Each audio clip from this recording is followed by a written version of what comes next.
Olá, galera! Tudo bem com vocês? Estamos novamente juntos na unidade 2 do curso de assistente administrativo, da disciplina de rotinas administrativas.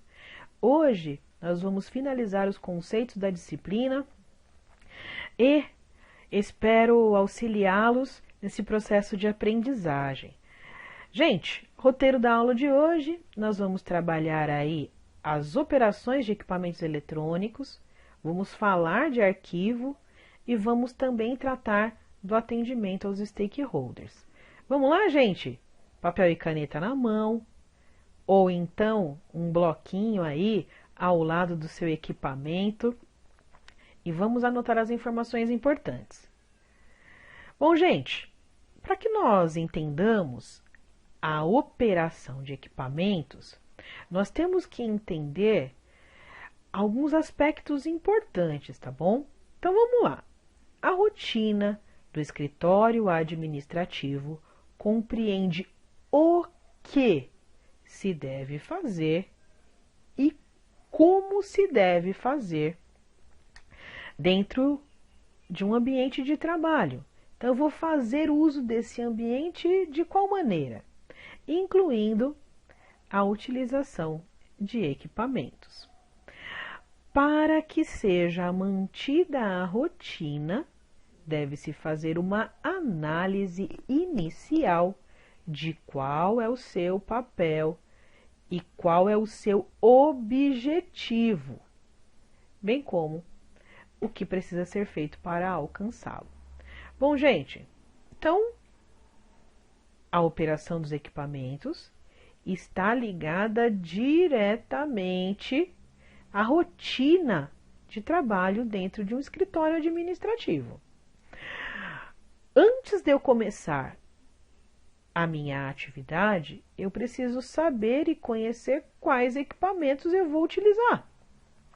Quais equipamentos são necessários. Então, eu tenho que saber o que vou fazer e como eu vou fazer para adequar esse ambiente à minha atividade de trabalho. Tá bom? Então, vamos continuar. Gente, quando a gente fala da operação de equipamentos, nós devemos saber que 3 atividades principais estão relacionadas a ela. Não é a operação propriamente dita inicialmente. Nós temos que saber que algumas tarefas estão relacionadas a essa operação. Então, a primeira tarefa está ligada à limpeza dos nossos equipamentos de trabalho. E os equipamentos eletrônicos, eles são ainda mais sensíveis quando nós falamos da questão limpeza. Imagine você aí com o seu celular na mão, assistindo a nossa aula de hoje e a tela do seu celular está impregnada, está suja, com marcas de dedo. Isso vai fazer com que a operação do seu celular fique restrita, fique ruim. Isso se aplica a todos os equipamentos que nós utilizamos dentro do nosso local de trabalho. Então, a imagem aí está de um teclado.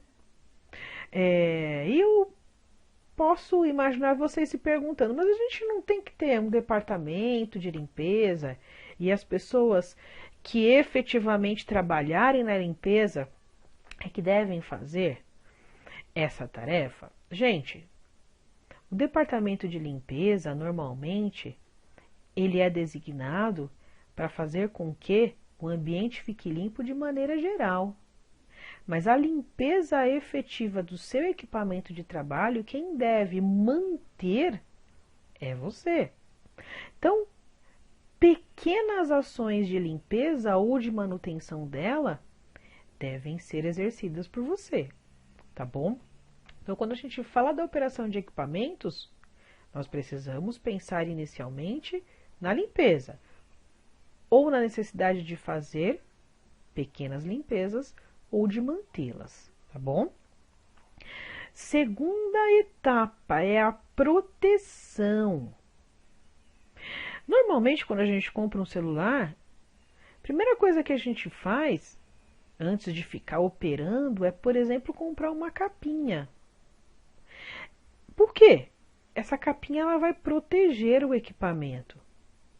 Então, a gente nem pensa de uma maneira mais efetiva nisso, mas a gente compra a capinha como principal função é de manter o equipamento protegido. A gente coloca uma película no celular e assim por diante, com o intuito de protegê-la.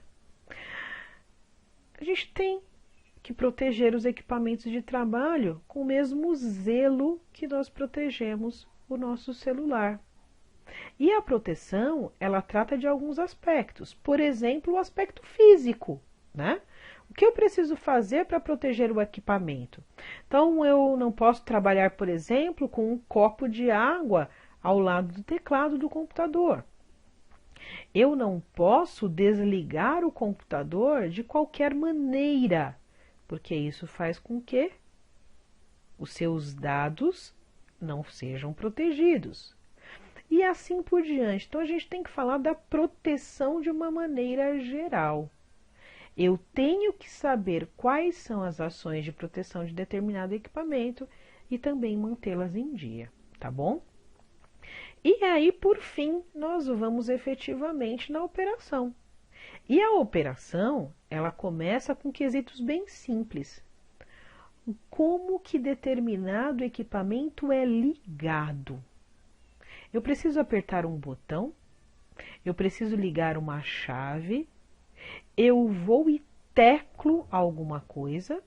Então, eu tenho que verificar como esse equipamento deve ser ligado, fisicamente falando. Ou, por exemplo, como eu vou desligar esse equipamento.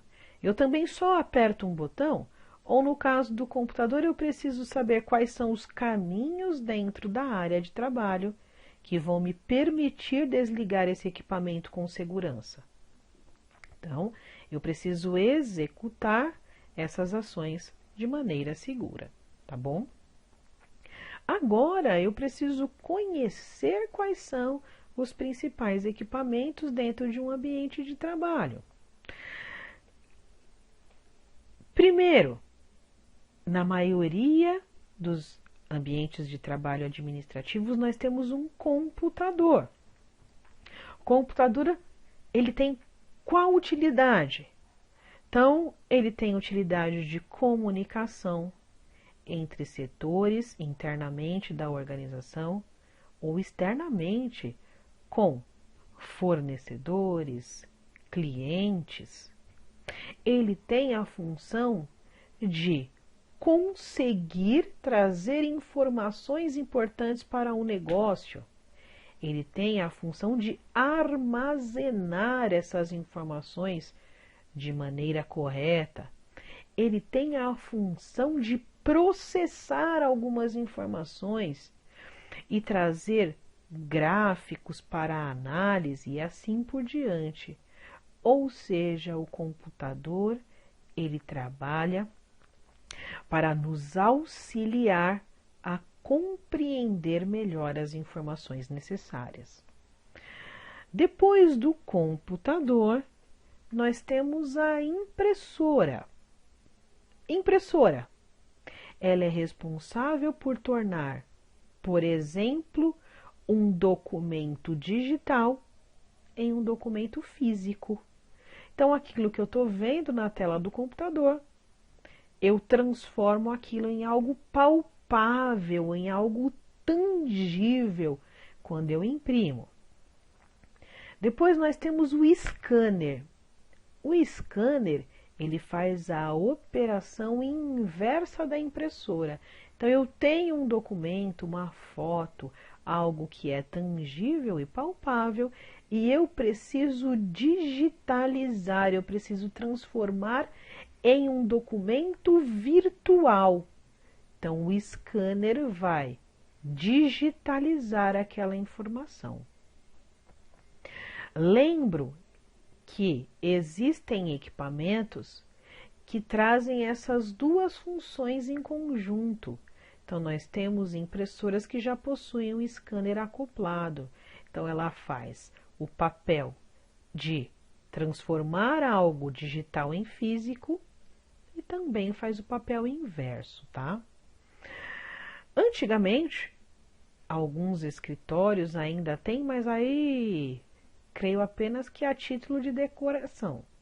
Nós tínhamos outros equipamentos que faziam esse papel. Então, nós tínhamos o fax, por exemplo, que estava diretamente ligado ao telefone e conseguia lá digitalizar algo que era tangível, tá? O fax hoje já não é mais utilizado, como eu falei, normalmente ele se encontra hoje apenas lá como objeto de decoração na maioria dos lugares que ainda o possuem, tá bom? Outro equipamento, telefone. Aí eu trouxe aqui uma imagem do telefone porque normalmente nós achamos que sabemos operar todas as funções do telefone. Só que antes de começar na sua rotina de trabalho, verifique, por exemplo, se o telefone que você vai utilizar nessas rotinas, ele não é um telefone apropriado para ramais, por exemplo. Então aqui nós olhamos uma imagem de um telefone que tem as diversas teclas de discagem, mas possuem outras.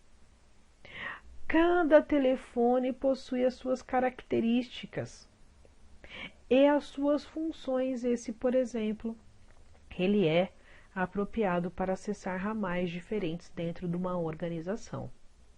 Então, antes de começar a operar esses equipamentos, verifique a sua utilização. Calculadora. Nos nossos ambientes de trabalho, nós podemos, às vezes, ter que lidar com calculadoras. E aí você deve pensar, não, mas eu já sei o que é uma calculadora. Gente, assim como eu acabei de falar sobre o telefone, nós possuímos diferentes tipos de calculadora. E elas possuem funções diferentes também. Ao longo da sua vida profissional, da minha vida profissional, nós teremos que utilizar equipamentos e às vezes nós vamos ter que pesquisar mais sobre eles. Então aqui eu trouxe, a título de ilustração, 3 calculadoras diferentes. A primeira é a mais simples, essa daqui. Vou mostrar para vocês, essa daqui. Ela tem as 4 funções básicas matemáticas. Então ela tem divisão, multiplicação, subtração e soma, tá? Ela tem aqui também porcentagem, mas normalmente são as 4 funções básicas, tá bom? Ela é uma calculadora simples. Ao passo que, aqui na calculadora do meio, nós temos uma calculadora científica. E aí, na calculadora científica, a gente tem outras operações. Vocês podem ver aí que, por exemplo, vocês têm fração na tela da calculadora. Vocês podem ter potenciação. Vocês podem ter radiciação.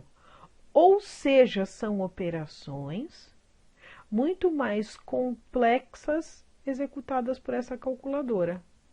Aí você vai falar, mas professora, num escritório administrativo eu vou ter que utilizar uma calculadora científica? Não, normalmente não. Mas, por exemplo, vocês devem poder utilizar uma calculadora financeira. E aqui, ó, à nossa direita, a gente tem uma calculadora financeira. Essa calculadora financeira, além de todas as operações, ela tem muitas outras. Então, ela tem operações de matemática financeira, de juros, de valor presente, de prazo de pagamento, de valor futuro. Gente, são operações especificamente voltadas a finanças. E em um escritório administrativo, às vezes vocês podem ter que utilizar essas operações. Então, uma dica: existem vários tutoriais na internet, no YouTube, que auxiliam aí na operação de cada uma dessas calculadoras, tá? Menos dessa daqui, que é a mais simples, mas na científica e da financeira vocês vão encontrar. Então, se vocês têm curiosidade, busquem esses tutoriais, eles são muito interessantes e eles trazem aí um conjunto de informações muito importantes, tá bom? Vamos continuar. Bom, gente, todos esses equipamentos que nós acabamos de trabalhar, eles devem fazer parte de um sistema operacional. Um sistema é um conjunto de partes relacionadas que formam uma unidade para realizar um objetivo. Então, eu tenho um computador, um telefone, uma calculadora. Eu tenho aí um conjunto de equipamentos que são necessários para realizar aqueles objetivos organizacionais. E todos esses equipamentos, eles vão fazer parte de um sistema, tá? Quando a gente conhece bem o sistema e como operar, facilita bastante, tá bom? Além disso, nós temos que saber como diferenciar os diferentes dispositivos que a gente trabalha. Eu falei dos básicos, mas existem muitos outros que a gente consegue ver aqui na imagem representada, tá? Dispositivos. Um computador é formado por hardware. O que é o hardware? É a parte física do computador, aquilo que a gente consegue tocar, bater, apalpar. São as máquinas e os dispositivos de entrada e de saída. E também nós temos o software. O que é o software? No caso do computador, é a parte que pensa, né? Imagine que o nosso hardware, fisicamente, é o nosso corpo. Você consegue tocar no seu corpo, na sua mão, no seu pé. No nosso caso, o software seria o nosso pensar, o nosso cérebro funcionando, tá? Nós temos dispositivos de entrada, que são os dispositivos que vão levar a informação até o computador. Então, o teclado, por exemplo, é um dispositivo de entrada. Eu digito e vou colocando informações. Lembra do scanner que a gente viu? Está aqui, ó. Eu digitalizo um documento e eu coloco essa informação dentro do computador. Que nós temos uma câmera, a mesma coisa. Mouse, que a gente tem um controle de computador. Aqui, ó, é uma caneta digitalizadora. Aqui é um mouse, que a gente fala que é um mouse que usa lá,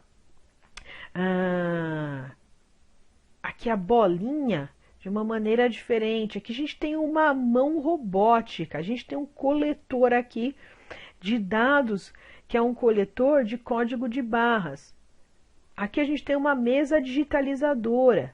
Então, gente, são dispositivos que fazem com que a informação entre no computador. Nós também temos dispositivos de saída, tá? Quando a informação sai do computador. Exemplo, que a gente tem impressora, o monitor, que a gente tem uma impressora maior, que a gente chama de plotter, a gente tem um projetor, a gente tem aqui uma impressora acoplada com scanner, a gente tem uma caixa de som, a gente tem um fone de ouvido. Então, são dispositivos onde a informação sai. Nós temos outros dispositivos que eles são de função dupla, então são de entrada e de saída. O CD, que a gente quase não utiliza mais. O pendrive, a gente tem aqui, ó, o pendrive. A gente tem as câmeras, que pode ser uma câmera de celular, tá? Mas uma câmera digitalizada. A gente tem, além disso, a gente tem o roteador também, que é um dispositivo de entrada e saída.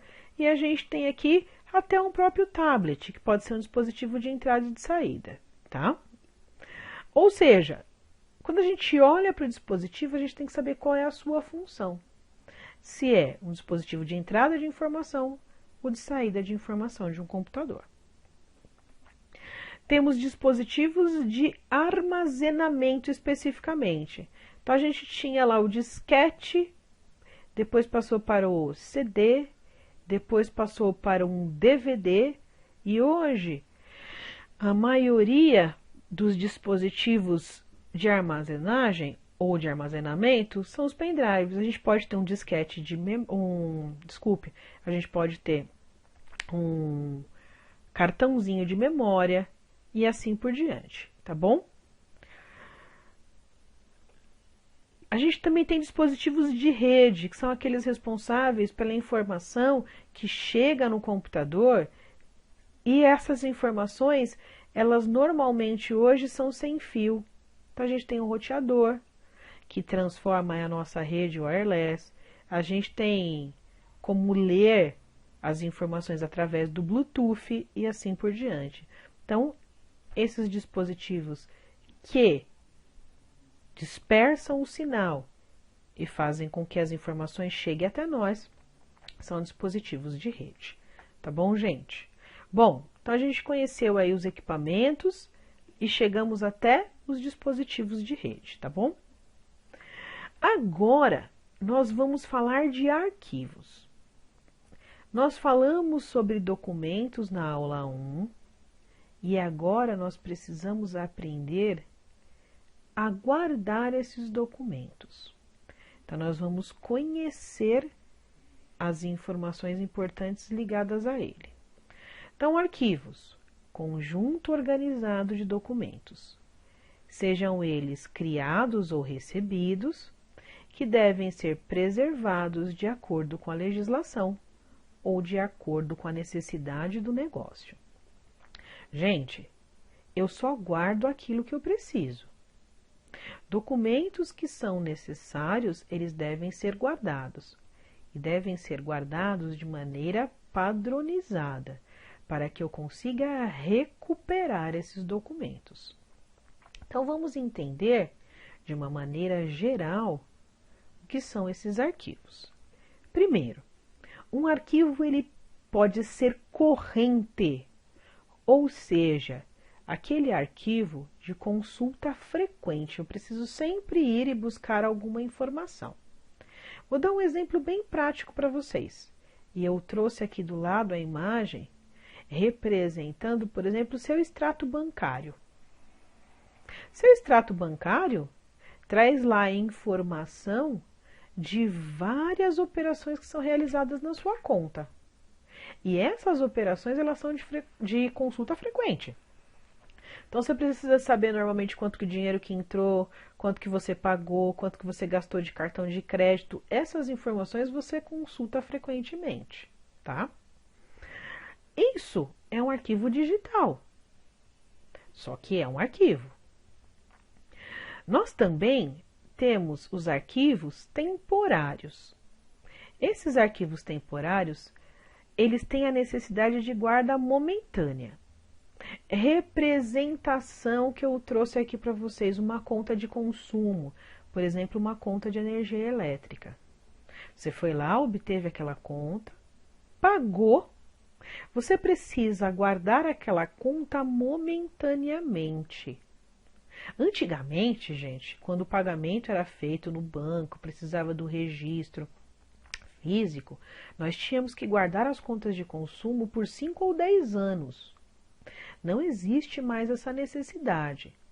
O que acontece hoje? Hoje, a maioria dessas contas de consumo a gente paga de maneira digital.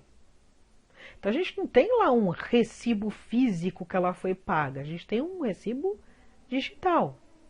Além disso, as empresas que oferecem esses serviços de consumo, normalmente ao final de cada ano, elas mandam um documento de quitação de todas as parcelas.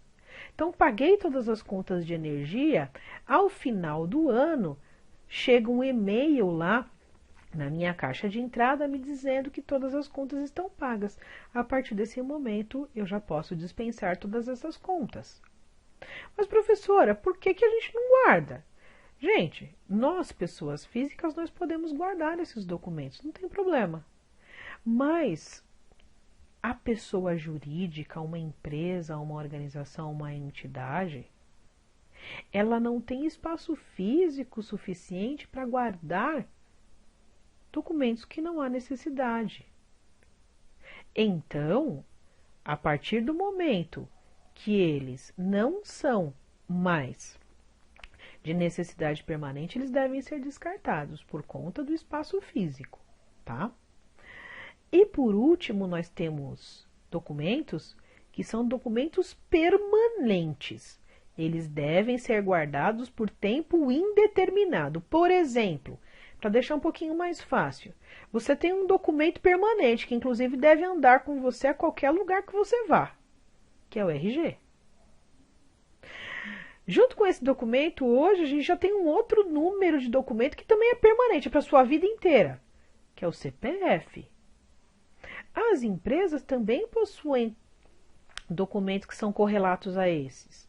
Ela tem lá o CNPJ, ela tem lá um contrato social, por exemplo. São documentos permanentes, eles vão existir ao longo da vida daquela empresa. Se a empresa, por exemplo, comprou uma máquina, um equipamento, qual é o documento permanente que ela precisa ter e guardar? A nota fiscal desse documento, desse equipamento. Então é permanente, então é arquivo permanente. Ainda que a empresa se desfaça, então ele entrou em falência, ela fechou. Esses documentos precisam ser guardados pelo dono da empresa? Precisam, tá? Então, quando a gente fala de arquivos, a gente está falando da guarda de documentos. Como eu falei, eles têm essas características. Ou são de consulta frequente, precisam estar lá sempre à mão, ou são temporários ou são permanentes, tá? Para cada tipo, existe uma organização necessária diferente, tá? Aqui. Quando a gente fala da responsabilidade do profissional que cuida do arquivo, o que ele precisa garantir? Quais são as ações que ele precisa realizar? Então, ele precisa realizar as ações de segurança física desses documentos. Então, esses documentos não podem ficar largados na chuva, no sol, nas intempéries, eles precisam estar guardados no local adequado. Eles precisam ser guardados com precisão. Por quê? Assim que eu necessito desse documento, eu preciso conseguir resgatá-lo. Se eles foram guardados em local errado, eles podem não ser encontrados e isso causa prejuízos gigantescos quando eu falo de uma organização. Por exemplo, se houve algum problema no produto e algum cliente abriu uma demanda judicial contra a empresa e a empresa quer provar que ela não tem nenhuma culpa, ela vai resgatar esses documentos.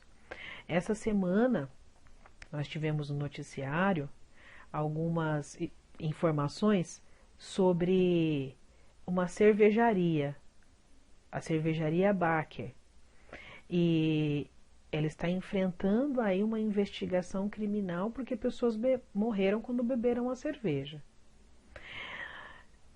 Essa investigação criminal foi até a empresa e solicitou os arquivos referentes ao processo produtivo de determinados lotes. E essa empresa precisa fornecer esses arquivos. Esses arquivos comprovarão se a empresa efetivamente agiu de má fé ou se houve algum problema que ela não tinha controle. Mas ela precisa ter esses documentos guardados e guardados de maneira precisa, tá? Simplicidade. Então, a maneira de guardar, de arquivar, precisa ser simples, de fácil entendimento para todos que vão utilizar aqueles documentos. Também precisa ser flexível. O que é ser flexível? Precisa ser adaptável ao volume. Então, hoje eu posso ter poucos documentos a guardar, mas no futuro a minha empresa cresce e eu preciso guardar um volume maior. Então, eu preciso ter aí uma flexibilidade, depois acesso. Acesso àqueles que efetivamente vão utilizar esses documentos, tá bom? Então, essas são as responsabilidades do profissional. Codificação, como é que eu faço para guardar os documentos? Então, eu posso guardar os documentos de forma cronológica, então por data. Aquilo que aconteceu primeiro é guardado primeiro. E assim por diante, eu vou guardando por data de execução. Depois, eu posso utilizar um arquivo alfabético. Então, eu vou guardando os documentos por ordem alfabética, como aparecem os nossos nomes, por exemplo, nas ordens de chamadas dos locais de ensino que a gente frequenta. Depois pode ser de maneira alfanumérica. Então, eu trouxe aqui uma senhazinha que, por exemplo, é uma senha que a gente pega no atendimento em determinado local. Ela é alfanumérica. Tá, A00. Nesse caso, é uma letra e um conjunto de números que vai definir a guarda e a organização desses documentos. Ou pode ser uma codificação moderna, que a gente tem um QR Code. Essa imagem, ela representa o local de arquivo desse documento. Nós estamos falando aqui de guarda de documento físico, mas também vale para a guarda de documento digital, tá bom? Virtual. Tipos de arquivos. Então, a gente pode ter o arquivo horizontal, que é quando o documento fica guardado e posicionado de maneira horizontal. Depois a gente tem o arquivo vertical, quando o documento fica guardado e posicionado de maneira vertical, e a gente tem os arquivos rotativos, tá? Quando eu posso acessá-los de maneira rotativa. Os arquivos digitais e físicos, eles possuem a mesma importância dentro da organização, e todos os requisitos, eles devem ser tomados, assim como para os arquivos físicos, quanto para os arquivos digitais. Então, todos os quesitos que nós tratamos anteriormente devem ser aplicados aos dois. Arquivos digitais. Eu preciso saber também como arquivá-los. Então, dentro lá da nossa memória do computador, a gente tem que criar as pastas de arquivos e dentro dessas pastas colocar os documentos. Esses documentos podem ser um TXT, que é um documento especificamente de texto. Só haverão palavras nesse documento. Ou pode ser um documento em doc, que é um documento Word. Nesse documento podem existir palavras ou imagens. Então, é um documento que contém mais informações do que um TXT. Depois a gente tem um XLS, que é um Excel, por exemplo. É um documento que trará informações em tabelas. A gente tem também um PPT, que é o PowerPoint, que traz as informações de apresentações. E por último, a gente tem o JPEG, que é um documento que traz informações em imagens. Gente, esses são os documentos principais. Existem outras extensões de documentos digitais que podem aparecer e vocês trabalharão com elas. Então, a gente pode ter um PDF, por exemplo, a gente pode ter um Wave, a gente pode ter um documento em MP4.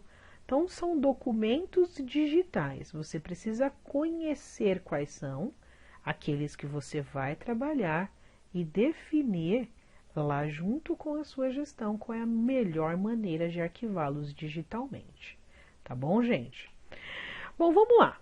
Agora a gente vai finalizar a nossa aula aqui tratando de um item muito importante, que é a qualidade no atendimento ao cliente ou ao fornecedor. Lembra lá dos stakeholders que nós falamos lá no começo, na apresentação da aula 1, lá da unidade 1? Então, vamos tratar agora da informação de qualidade no atendimento. Um dos trabalhos mais exigentes em uma empresa é o trabalho de linha de frente, pois os profissionais que realizam essa função devem ser rápidos e eficientes na execução das tarefas operacionais. Ou seja, esse trabalho de linha de frente vai trazer a satisfação ou a insatisfação desses stakeholders, que de alguma maneira precisam entrar em contato com a empresa. Nós que trabalhamos na linha de frente, então seremos responsáveis por essa satisfação ou insatisfação. E para isso, nós precisamos saber como nos comportar de maneira mais adequada. Então, o atendimento telefônico ainda é o mais utilizado. Vou trabalhar com vocês algumas informações para que o atendimento telefônico seja o melhor possível dentro da organização. Primeiro, quando a gente fala de atendimento telefônico, o espaço de trabalho de quem efetuará esse atendimento telefônico deve estar organizado. Olhem para essas duas imagens, a da esquerda e a da direita, e pensem aí, ao atender o telefone, em qual ambiente é mais fácil trabalhar? Qual ambiente vai proporcionar uma velocidade de resolução de problema maior? Então, o cliente ligou, o fornecedor ligou e ele pede uma informação. Onde que eu busco a informação de maneira mais fácil? Obviamente, é a imagem representada aí à esquerda. Por quê? Porque o ambiente está organizado. Eu consigo buscar a informação de maneira mais facilmente. Então, a primeira coisa, quando a gente fala de atendimento telefônico, é organizar o espaço de trabalho. Depois, atender rapidamente. Vocês já ligaram para alguma organização, alguma entidade que demorou para atender? Por exemplo, você precisava marcar um exame médico e ligou e ficou tocando.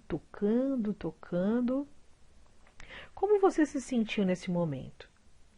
Então, quando a gente fala de atendimento telefônico, atender rapidamente já evita que a pessoa que está lá do outro lado da linha já entre em um nível de estresse indesejado. Porque ao ficar esperando na linha para ser atendido, a pessoa já vai entrando nesse nível de estresse alterado. Tá? Então, atender rapidamente é de suma importância. Depois, a apresentação pessoal e da própria empresa. Quando nós ligamos para um local, nós já desejamos saber com quem nós estamos falando e se realmente é para aquela empresa que nós ligamos. Então, a pessoa precisa se apresentar. Então, vamos lá. Como é que deve se começar a apresentação? Falando o nome da empresa. Depois, falando o seu nome. Então, apresentou a empresa, apresentou o seu nome e depois uma saudação. Um bom dia, uma boa tarde, uma boa noite, dependendo de onde você está atendendo, qual é o horário efetivamente, mas uma saudação. Isso vai fazer com que a pessoa já não se sinta perdida logo no começo da ligação. Tá? Então, a apresentação é muito importante também. Depois, a formalidade da língua. O que quer dizer isso?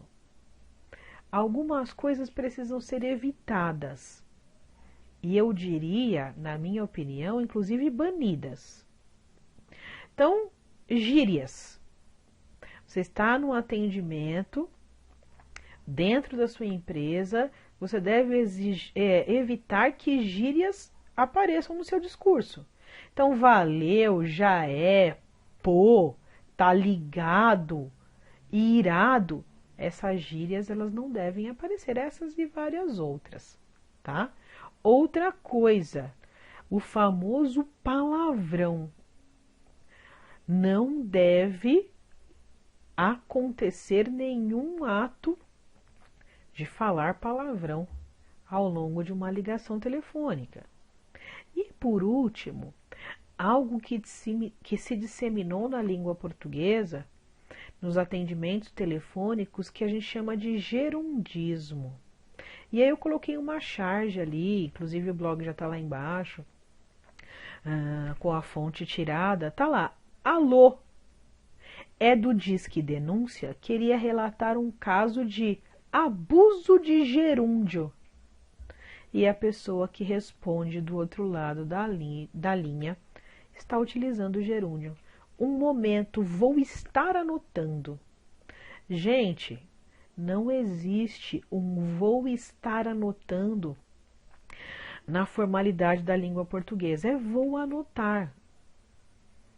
Então, evitar os vícios, evitar as gírias, não trabalhar de maneira nenhuma os palavrões. Isso é muito importante também no atendimento telefônico. E por último, a gente fala aqui do tom de voz. O tom de voz, ele expressa muito mais do que aquilo que nós estamos falando efetivamente. Imagine que você ligou para alguém e a pessoa responde: alô! Como você se sente? É diferente de você ligar para alguém e a pessoa falar: alô, é a Alessandra que está falando, tudo bem?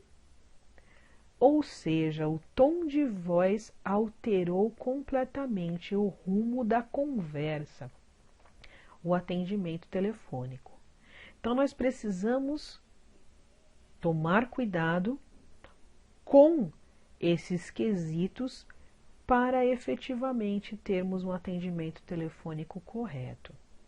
Além de que nós precisamos atender a necessidade do cliente ou do fornecedor ou dos stakeholders em geral que vão entrar em contato com a organização. Tá bom, gente? Bom, nós temos outros canais de atendimento pelos quais a pessoa entra em contato com a organização. Então, a gente tem aí o chat, a gente tem o celular, o WhatsApp, a gente tem o correio eletrônico, a gente tem o próprio correio mesmo. São informações enviadas fisicamente. Nós temos vários canais de comunicação. E para conseguir atender de maneira adequada, nós precisamos atender a partir desses canais de comunicação da maneira mais cordial possível para resolver os problemas dos stakeholders. Tá bom, gente? Bom, nós finalizamos por hoje. Eu espero que vocês tenham gostado, que vocês tenham inclusive aprendido com aquilo que nós trabalhamos hoje e nós estamos à disposição. Gente, bom curso e até mais!